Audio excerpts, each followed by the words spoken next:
बिस्मिल्लाहिर्रहमानिर्रहीम अस्सलामु अलैकुम जुले दोस्तों, उम्मीद है आप सब खैरियत से होंगे। दोस्तों, आज मैं चंडीगढ़ के लद्दाख हाउस में आ चुका हूं, जहां पर हमारे करगिल के केडीए के कोर कमेटी मेंबर और जमातुल उलमा इस्ना अशरिया करगिल के पॉलिटिकल इंचार्ज जनाब सज्जाद कारगिली साहब हमारे सामने हैं।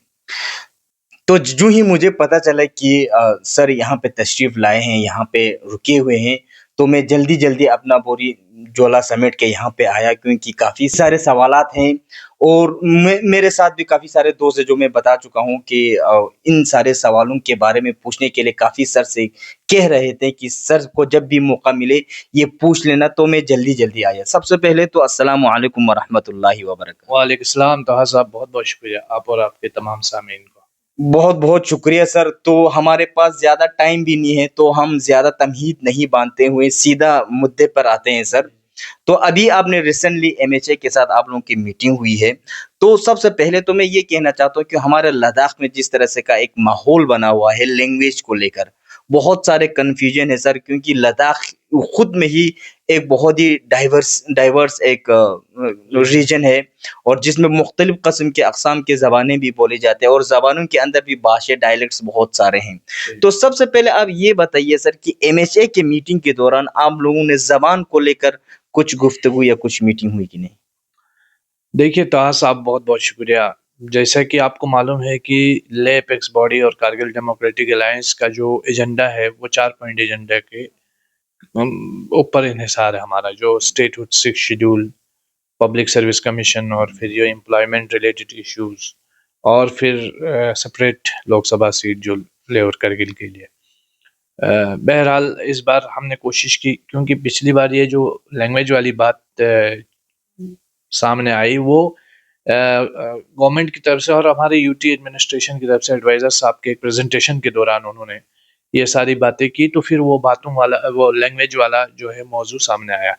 इस बार हमने स्ट्रिक्टली यही रिक्वेस्ट की थी गवर्नमेंट से कि हम अपने 4 पॉइंट एजेंडे पे गुफ्तगू करना चाहते हैं, और 4 पॉइंट एजेंडे से हटकर कोई भी गुफ्तगू है, कोई भी मौजू है जिस पर बात करने की ज़रूरत है, तो हमारे दोनों ऑनरेबल सीईसीज और फिर हमारे ऑनरेबल एमपी साहब जो वहाँ ऑलरेडी इलेक्टेड रिप्रेजेंटेटिव्स हैं, उन हमने गवर्नमेंट से कहा कि यही हमारे रिप्रेजेंटेटिव्स हैं, आप इनसे बात कीजिए और ये इनको हमारा पूरा सपोर्ट रहेगा।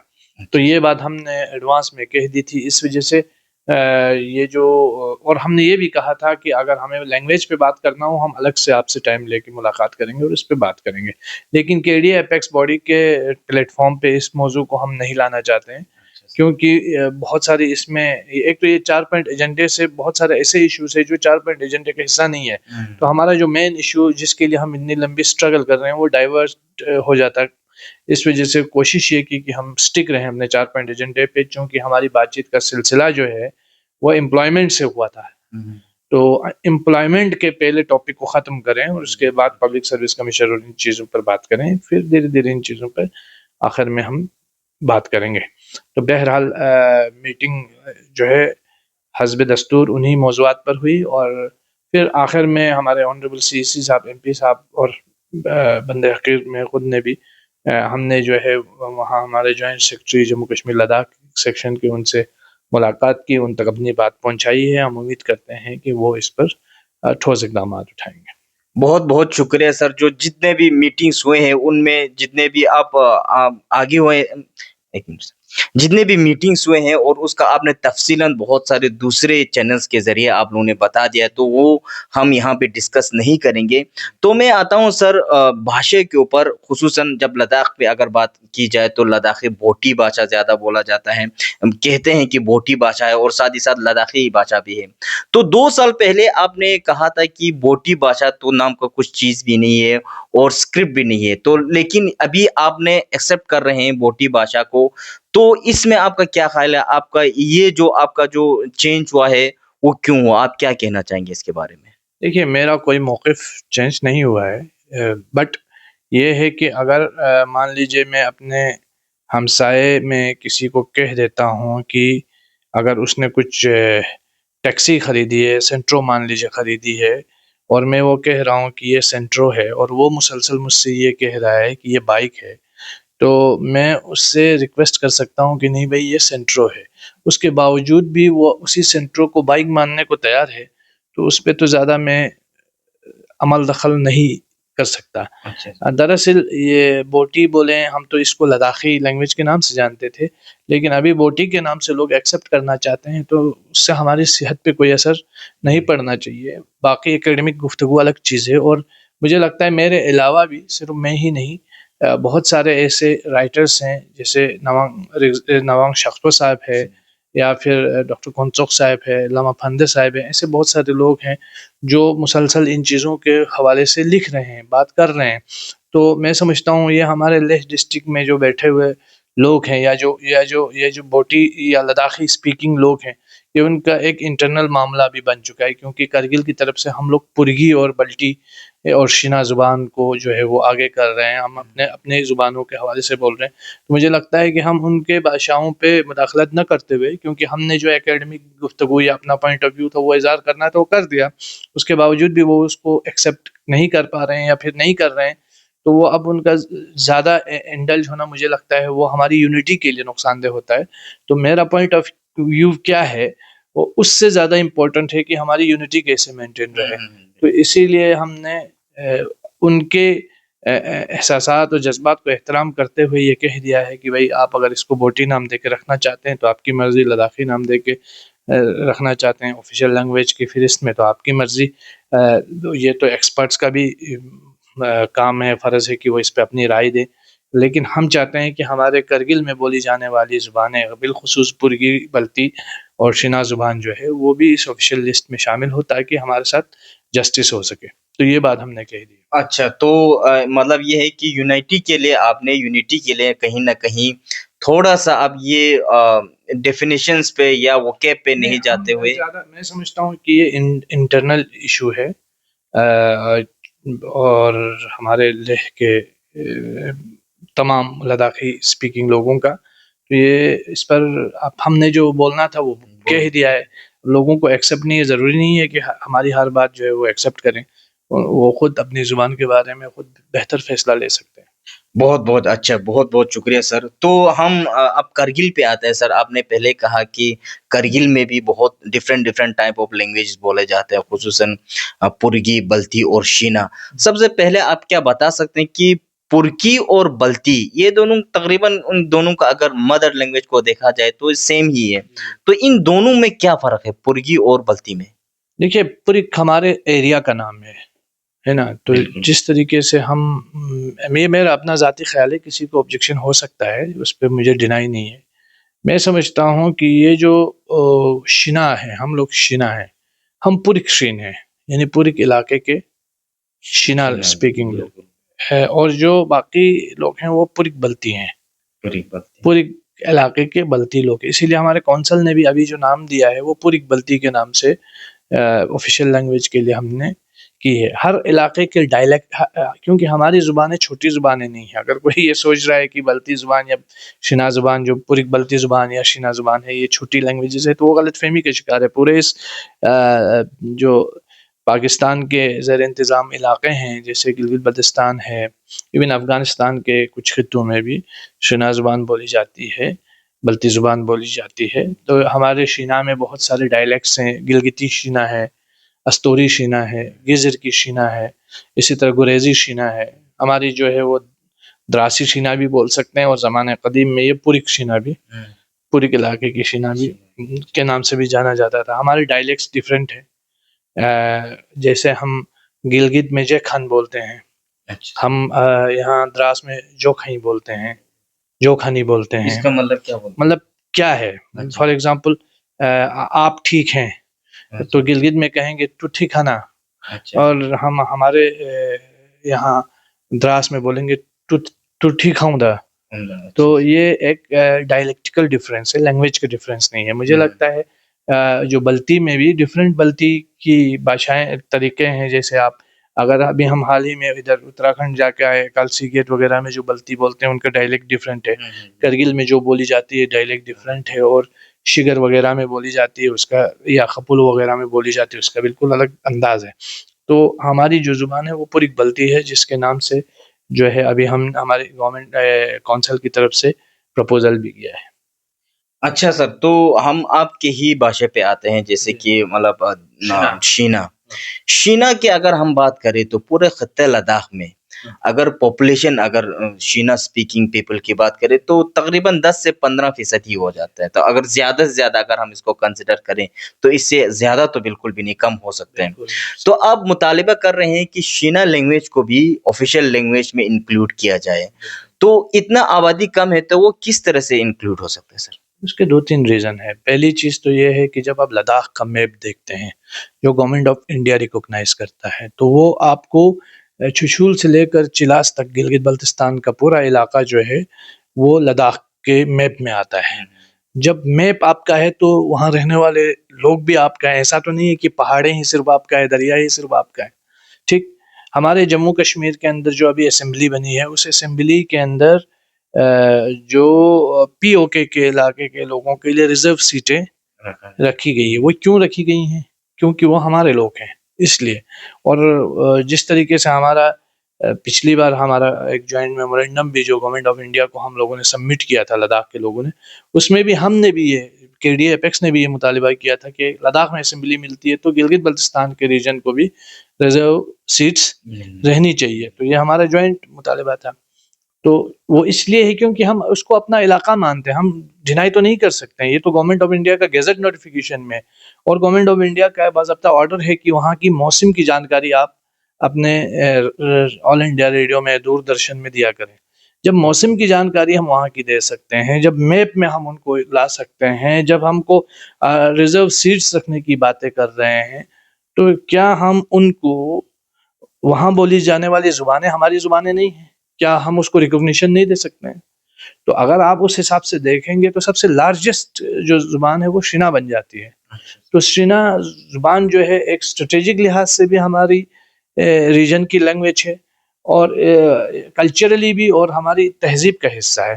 तो इसको डिनाई नहीं किया जा सकता है। तो इसलिए हम ये मुतालिबा कर रहे हैं कि शिना ज़ुबान को भी ऑफ़िशियल लैंग्वेज के ज़ुमरे में लाया जाए। उससे न सिर्फ़ लद्दाख में बसने वाली 14% आबादी बल्कि गिलगित-बाल्टिस्तान में मौजूद जो एक बहुत बड़ी अक्सरियत है शिना स्पीकिंग लोगों की, उनको भी एक सेंस दिया जाएगा, एक मैसेज दिया जाएगा कि आप लोगों को हम भूले नहीं हैं, आप भी हमारे हैं और आपकी बोली जाने वाली भाषाएँ भी हमारी ज़ुबान है। बिल्कुल सर, इससे तो मतलब एक ये भी हो गया कि जो इंडिया का जो एक्सपेंशन प्लान है और साथ ही साथ पाकिस्तान का भी जो एक्सपेंशन प्लान है और बीच में हम जो लद्दाख जो क्रॉस रोड पर खड़े हैं, तो कहीं न कहीं ये एक बहुत ही अपने आप में एक बहुत ही कंट्राडिक्टरी बात तो नहीं हो रही है सर, क्योंकि अगर हम सोचें तो हम लद्दाख को एक अलग से लेकर स्ट्रैटेजिकली भी अगर देखें तो हिस्टोरिकली भी देखें तो अगर इसको हम फ्यूचर को लेकर अभी से मतलब जो फ्यूचर जिसमें मतलब कॉन्फ्लिक्ट होना तो ही तो है। पाकिस्तान को तो ऐसे छोड़ेगा नहीं। और सबसे बड़ी बात ये है कि जो पीपल ऑफ बल्तिस्तान है या गिलगित है, व्हाट डू दे वांट? वो क्या चाहते हैं? देखिए, मैं एक चीज़ बताऊँ, पाकिस्तान का जो कॉन्स्टिट्यूशन है, उसमें गिलगित-बाल्टिस्तान को सिटीज़न रिकॉग्नाइज़ नहीं किया गया है, उसको नहीं अपनाया गया, ठीक है? हम और आप इस देश में बराबर के शहरी हैं, जैसे हमारे प्राइम मिनिस्टर इस मुल्क के शहरी हैं, जितना वो हक रखते हैं, उतना हम भी रखते हैं कॉन्स्टिट्यूशनली, ठीक है? लेकिन गिलगित-बाल्टिस्तान का एक शहरी और शहबाज शरीफ साहब के राइट्स बराबर नहीं है, ठीक है? गिलगित-बाल्टिस्तान कॉन्स्टिट्यूशनली पाकिस्तान उसको रिकॉग्नाइज़ नहीं करता है। मगर government of India, Indian state जो है, वो लद्दाख को भी और गिलगित-बाल्टिस्तान को भी कॉन्स्टिट्यूशनली अपना हिस्सा मानता है।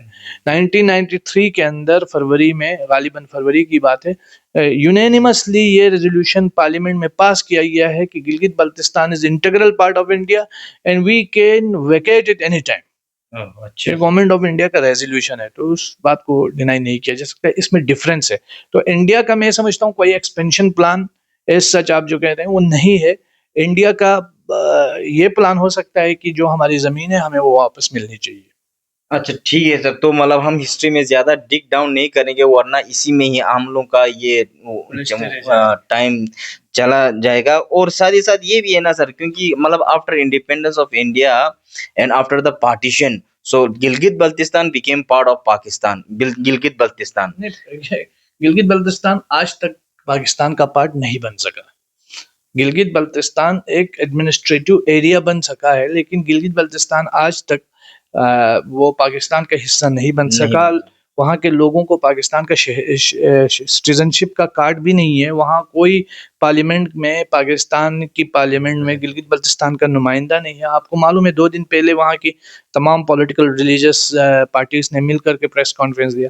तो एज सच मुझे नहीं लगता है कि जो डिफ्रेंशिएट कर रहे हैं कि Indian citizen, Ladakhi Indian citizen और गिलगित बल्तिस्तानी पाकिस्तानी सिटीजन में जमीन आसमान का फर्क है। बिल्कुल, वो तो प्रिविलेज हम मतलब जो इंडिया साइड में जो हम लद्दाख में है, वो तो प्रिविलेज है सर, आपने बताया तो मैं भी उसको एक बार फिर से दोहरा दूं कि जितना प्रिविलेज हिंदुस्तान के प्राइम मिनिस्टर को है, प्रेसिडेंट को है एज ए सिटीजन, उतना हमें भी उतना ही हमें इतना ही रुतबा हमें भी दिया गया है। बनिस्बत कि हम बिल्कुल बॉर्डर के पास है, लेकिन उसका मतलब ये भी नहीं कि हम ऐसे आइडियली बैठे हुए हैं, क्योंकि हमने भी लड़ाई झगड़ों में जो पाकिस्तान के साथ भी हुआ हो या चाइना के साथ भी हुआ हो, काफ़ी कुर्बानियाँ भी हम दे चुके हैं सर। तो इस पर हम ज़्यादा डिग डाउन नहीं करते, हमारा जो टॉपिक था लैंग्वेज के ऊपर था, तो थोड़ा-सा ट्रांसग्रेस हो गया।